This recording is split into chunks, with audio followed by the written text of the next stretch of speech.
patch 25.12. This will be one of the key patches before MSI. 25.13 will be the patch, the official patch of the tournament, and there will be a lot of champion changes and also systematical changes. Keep in mind the All of Legends skin for Uzi will also be released in the meantime. Upcoming Battle Pass improvements, okay, nice. Your shop is also coming, so yeah, sure. Champions, Aatrox. Okay, so basically a lot of people were building him wrong, but still, it will get some buffs to compensate. So it will have more sustain from his passive. Also, when it comes to his E, it will also guarantee a more healing ratio in a scaling manner when it comes to bonus HP when he does 100 Sky and those types of builds, which should be incentivized for Aatrox. Ahri, charm duration is going to be decreased when you max it, so I do believe that charm will still be the ability that you want to max out, especially in competitive. In solo queue, maybe some people will look to put more emphasis around or W instead, but her charm in competitive, when she shows, she will for sure still max the E regardless of this nerf, and the ultimate cooldown actually hurts a bit because 10 seconds level 1 is what hurts the most in early game because Ahri wants to have more windows, more opportunities, and this will cut some opportunities in a lot of samples, a lot of games to take into consideration, but then it just evens out by level 16. We don't care about this value, and the 5 seconds after doesn't really matter. The 10 seconds early game is the big hit in comparison to the rest of the nerfs per se. Level 1 attack speed, Aphelios is being buffed. Onslaught movement speed 25%, moonshot damage 70 to 160, so better early game. So I do believe that Aphelios will still be in a rough spot. He is a very niche and situational pick.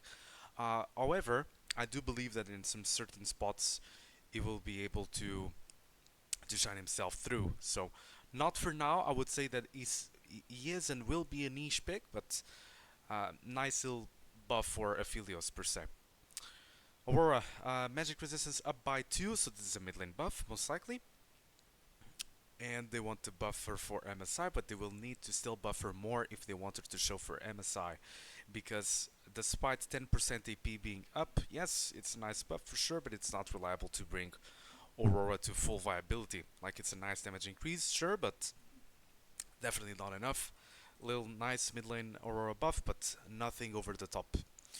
Azir movement speed cut by 5. This might seem small, but this is really good, especially because Azir, if you pick Way, if you pick Zeroth, like skill shot type of champions, Azir will now struggle more against these type of champions. He will now be more punished even against Orianna, Syndra, and all of those mages instead.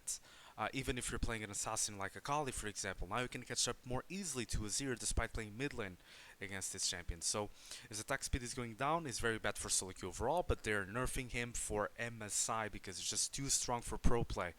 So yeah, it's a big nerf for Azir for sure. And Bard plus 5 movement speed, I mean, it's Bard, it's a really huge buff, one of the biggest buffs of the patch, and I do believe that Bard win rate will increase a lot with this change. Definitely good for solo queue and also for competitive. If Bard shows around game 3, 4, or 5 of Fearless, for example, I think Bard will be in a great spot with this buff. Bel'Veth matches the attack range, so basically quality of life change. It's not something ridiculously huge. Initially, I apologize, it won't be the same value, but then it will just get buffed over the top. It's not going to make Bel'Veth broken, not at all. I think she's really good when she's picked later in the draft and has really good angles to appear and show up, but it's just a quality of life change, okay? Yes, you will be able to catch up more, but it's not that big of a deal. It's a nice quality of life change. That's what we can say. Yeah, Garen, damage. I mean, it will be pretty much the similar because they're cutting off when it comes to base damage eventually, but they're trying to compensate when it comes to scaling, so this will be a buff after 100 total AD, as they want to say. So initially, yeah, sure, it will be a bit worse, but then it just gets a buff eventually. Armor shred is not properly extended by additional spins instead of occasionally failing to stack up if the remaining duration was low. Okay, I didn't know about that, honestly. Gwen base health is going to drop by 20. Usually you lose 1% win rate when they drop by 30. So it's going to be 0.66-ish drop of win rate overall. And Hallowed Mist will also allow more windows of opportunity because minus 2 seconds. Not the end of the world for Gwen, but yeah, she will be more vulnerable and easier to punish because she's a strong pick both for solo queue and also pro play as a reactive pick.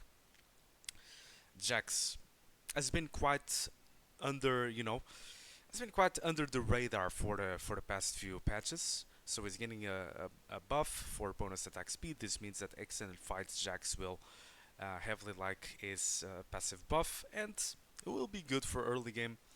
And also when he hits, I mean, eventually more levels, it doesn't really matter as much as level 1, for example, but it will be a nice buff for Jax for extensive trades and extensive battles. Skirmishes for early stages, yeah. I mean, Kalista, I don't even want to see it because she's just fucking dead. Honestly, LeBlanc, she is going to have her E2 damage increased by 5% AP. Not that big of a deal, honestly, and her Mimic is going to be reduced by 5 seconds. Really, really small buff for LeBlanc.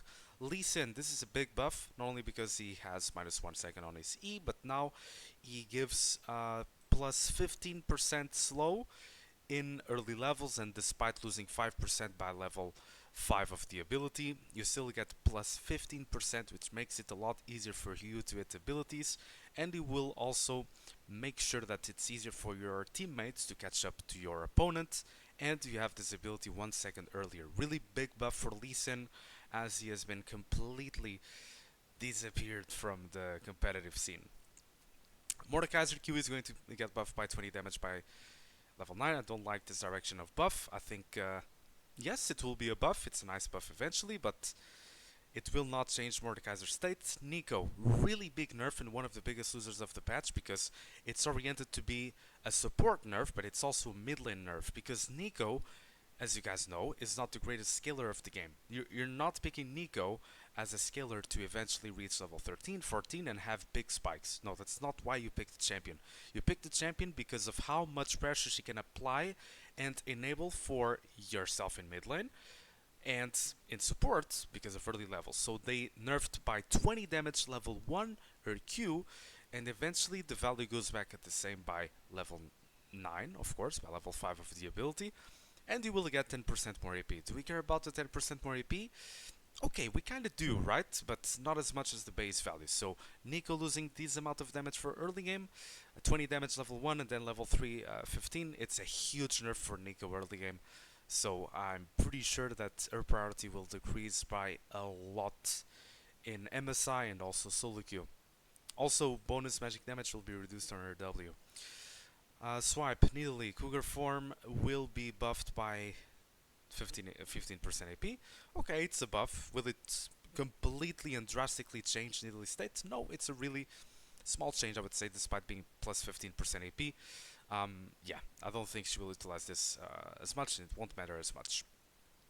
Rammus is going to have an identity change, so instead of basically being an armor neutralizer, an attack damage neutralizer, a physical damage neutralizer, he's going to have a mix of both. So basically he's going to have less armor growth, he's going to have more attack speed, base attack damage is going to be increased by 10, and basically his passive is now going to resist 15%.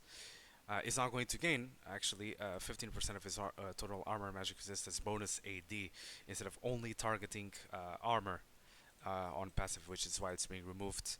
The damage is going to be increased on his Q as well, and it is a huge buff when you hit this ability.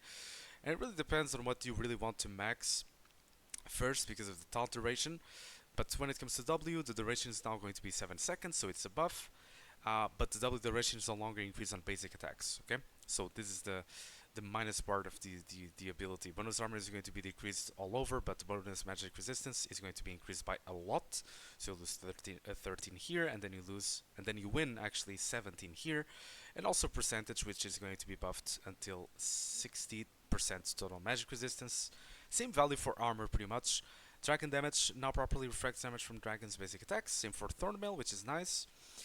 And the taunt no longer will provide attack speed. It will now deal damage to monsters, which is really nice. This ability does not deal damage to champions. This is basically damage to monsters to help out Rammus. And also, his ultimate is going to be increase in cooldown for early stages. So 30 seconds more is huge, of course. And then it will go back to 90 when he's level 16. But the damage will also be increased initially, and it will no longer deal bonus damage. But as far as I know, it will have more slow, right?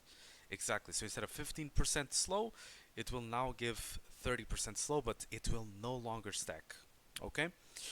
So yeah, overall, Rammus is going to have a shift of identity. It will neutralize armor and magic resistance as well, and it will be worse against AD champions, but a lot better versus AP champions, and they will look to look to balance the champion around that identity per se.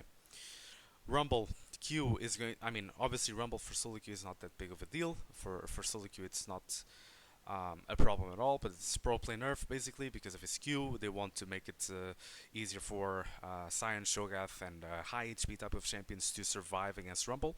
So instead of burning 10% of target's maximum health, he will now only burn 8% of maximum health. His E will have more slow as well. So when it comes to utility, it will not be as obnoxious as before, and same can be said for enhanced slow. So the values will go down and Rumble for pro play. It will be fine regardless. I mean, this is the biggest slow, I would say. Losing 2% of target maximum HP is also big in some matchups, but yeah, the slow is quite a big deal as well. Samira, this is one of the biggest winners of the patch, not only because of this patch, but because she has been back to back to back buffed when it comes to her utility, quality of life and damage and all of that, and lifesteal as well. So now they're giving her more damage in her Q, basically +5, and then it will just get +5 per level, which is an early game buff. And then style bonus movement speed per stack, 2.75, which makes Samira a lot harder to get away from, so she can stick better. And I do believe that in some cases Samira will be an obnoxious pick to play into some certain blind pick bot lanes. Mostly for solo queue, but maybe in pro play we might see an angle in later Fearless. Maybe we get to see Samira to pop off. I would like to see it because the champion honestly is in a really good state after all these buffs. Senna, I mean, she will definitely drop a lot in viability despite losing this and still being a buff because her crit is still up in comparison to past patch. It wasn't touched, and the soul drop. I mean, it's a Rat classic, right? They went from 8% to nearly 15%, and now they're going back to 10%. So yeah, she will decrease in priority, but she might be occasionally played still. Shen, broken champion. It's going to lose 4% bonus HP on damage from Shadow Dash. I mean, it's a nerf, but Shen will be a completely fine pick. But he is one of the strongest top laners in the game. I do agree with Riot. I think they overbuffed him. And I'm really surprised that Shen is not being showing up as much in competitive. I think the champion is really good. So it's obvious that it would definitely get nerfed recently. Taliyah, one of the most popular champions in mid lane, is going to have magic resist nerfs so that mages can punish her more effectively in initial stages, and the power damage from Q will also be lowered. So Taliyah will be more vulnerable, she will deal less damage. So yeah, not the end of the world for Taliyah for sure, but she will lose obviously some win rate, mainly some pro play shenanigans that we can look to punish for around Taliyah. Twisted Fate, however, is one of the biggest winners of these last patches because this is not the only patch that is getting buffed. Unsealed Spellbook, the new build that has been rising in priority, Rocket Belt, Lishbane, and Rapid Fire Cannon. I think Twisted Fate is in a great spot. His ultimate is dropping by 20 seconds by level 1. 20 seconds here and 20 seconds there, better for early game because you will utilize it more. I think the attack speed will not change much because there's no way that you will play on a Twisted Fate. It will not happen for now. I think AP Twisted Fate is the way to go with Rocket Belt and that build that I've specified. With Unsealed Spellbook, so it's in a really good spot. Good versus Taliyah, good versus certain picks, good versus Akali for example. But Akali is not usually blind pickable. So yeah, Twisted Fate, cannot wait to see him rise in priority, and I'm pretty sure at MSI, Twisted Fate will appear a lot more in this upcoming patch unless he gets brutally nerfed. for 25 per 13. Varus is going to become more vulnerable, and in solo queue it's not that big of a deal, but pro play, I mean, yes, you can counter it with Jhin Misfortune and other picks, but Varus has been obnoxious, so they want to make him more vulnerable and easy to kill. Vi, they want to adjust their damage from W, so it goes into a lower value initially, but then the scaling from bonus AD is going up, and the attack speed is going down from her W to try to make up for it, and the Relentless Force goes down in scaling but goes up in base value, basically. So better early and worse eventually in later stages for her E at least. Yorick, basically they're going to reduce his damage. It's been an obnoxious pick. I mean, it's fairly understandable in pro play.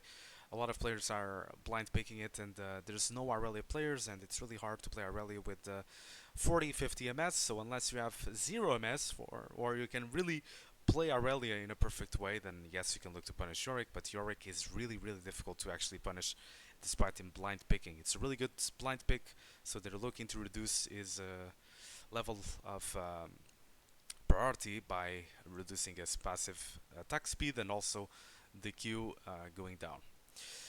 Zeri, one of the biggest buffs of the patch as well, is going to have her ultimate damage completely increase, not only base value but scaling value, so it goes up by 25 on each rank, so better for early game, but her bonus AD is going up by 15% AD. Chain Lightning damage is going up by 10% AD, so Zeri will be a great pick. Still will be niche, you cannot blind pick Zeri for sure, but it will be a lot better for you to pick Zeri with Renata, Lulu, even a frontline champion. She doesn't need an enchanter 100%, so she will be really good versus low range type of compositions, and even against high range if you have a lot of engage and she can follow up. She will be a great pickup with this amount of damage being increased in her ult, because she's a champion that loves and must play around her ultimate cooldown. So this is all that Zeri wants to profit from. Grasp of the Undying, basically they're going to nerf it so that it's less effective for Senna, Jace, Gnar, uh, other champions such as Victor midlane when we used to play versus Galio, Yone, and those type of champions to have more HP. So they want to make it more less obnoxious for those type of picks that shouldn't be really taking grasp. So champions like Gnar might go back into Fleet, Victor might shift, for example, into First Strike to try to stack some free gold, or even just keep up with the same into the same runes apart from the grasp option per se. Atakhan basically it's going to show up more in top in comparison to now, and Dragon we're fixing all Dragon basic attacks not trigger on it events because of Thornmail and Rammus, and all Dragon basic attacks now respect dodge. Then we have our ramp changes, and let's jump right into the TLDR, okay? Because this is an extensive patch. Basically, okay, Aatrox will have more sustain. You will have an increase in win rates, and people will, I believe, now build them correctly. Ahri will still want to max E in competitive with her Charm because it's really good for utility, and despite losing 0.2, it will be still the focus, but it hurts to lose 10 seconds in early game when it comes to her ultimate. Aphelios will not change much, it's a nice little buff for the champion, but it will still be a very situational pick as well. Same goes for Aurora. I don't think it's enough for her to be rising in priority. Yes, she will be easier a bit to play into Orianna, Syndra, and all those type of champions, because the magic resistance, but 10% AP is not enough in my opinion for our ultimate damage. Azir, big nerf because he's losing attack speed and scaling, but mostly because of movement speed, because it will be a lot easier to punish in early stages, while Bard will get more movement speed from his base, so 5% more movement speed for Bard is huge for this champion, one of the biggest winners of the patch by far. Bel'Veth, quality of life change, will not change much, but it's a good change. Garen, I mean, it will not shift a lot, it will be stronger after you get 100 AD, before that it will be slightly nerfed. Gwen will be more vulnerable, I would expect 1% or 1.5% win rate loss because of how you will manage to punish her into second more windows initially, and then because she loses some flat HP. Jax will like more extensive fights and skirmishes in early game, mainly because he will gain more attack speed in his passive stacks. Kalista is just dead. LeBlanc, it will not change pretty much at all because she will get 5% more AP on E2 and then 5 seconds on Mimic. I mean, it is a buff, but it will not shift her current state. Lee Sin, it's a nice change because he gains 15 more percent Slow on is level 1 ability in his E, so this is huge to help your teammates and yourself. Mordekaiser will have more damage, doesn't really change that much, but he will have a nice buff by level 9 when he maxes his ability out. Neeko support will be dead, but I do believe that Neeko mid as well, because she's losing a lot of flat value, and despite compensating after by 10% AP, this champion wants to punish early stages. We don't care about Neeko scaling, we care about her flat damage in early stages of the game. Nidalee will not change much despite the 15% more AP on her swipe in Cougar form, so yeah, Rammus will basically, instead of only being an armored champion, will now equally shift into armor and magic resistance, and we'll have some quality of life changes, so more slow on his ultimate, not as much damage, but his ultimate will have an increased cooldown, and this E will also deal damage to monsters and not champions. Rumble, nerf for pro play, basically will deal 2% less damage in target's maximum health, and his slow utility, which is what hurts the most in my opinion, will also be reduced. Samira will be a very nice pickup for occasional scenarios. I do believe that after all the buffs that she has gotten, she's in really good state. She has gotten lifesteal improvement, sustain improvement, mobility improvement. She wants it all, you know, so it's a really good pickup in case you can counter pick some bot lanes. Senna possibly will for sure lose some priority, but I don't believe that she will be that because it's still a buff from the previous AD Senna iteration. Shen, one of the most OP champions in top lane, in my opinion, possibly the strongest alongside with Yorick and some other picks. Deserved nerf, but it will still be in a really healthy and perfect spot for top lane for sure. Taliyah, a bit more vulnerable, less damage, but she will be fine. Twisted Fate, one of the sleeper options of pro play and solo queue. I think this champion is perfect to be picked up, especially because he can go Spellbook, Rocket Belt, Leashbane, RFC, and he has gotten a lot of buffs, not less cooldown on his ultimate and more attack speed, but this will not change for on a Twisted Fate. Varus more vulnerable to be less annoying in his early stages. His Vi is going to be pretty much the same all around. She will have less attack speed, but more target max health damage to try to help in some tanks, basically, scaling with her bonus AD, but then her scaling in her E will be worse and the base AD will be better.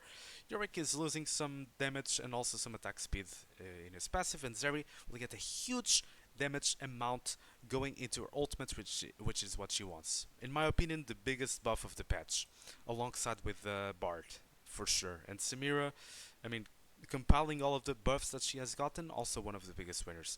Grasp, Senna, Jace, Gnar, Victor, and all of those mages and range champions that would like to use this will now get nerfed and reduced by 20% effectiveness in Grasp. I do believe that all of those champions have other alternatives. For example, Senna for support, yeah, she will get hit with this. So yeah, I do believe that it's a good change from Riot. I do believe that it should be even lower, like 30%, because 40%, I do see some people still going with this, but it's a huge nerf regardless. Atakhan will spawn more times in top and Dragon some quality of life changes. So that's it for the patch 25.12. Stay tuned for the next one, because the next one will be the official MSI patch before the competition begins. I'll see you there.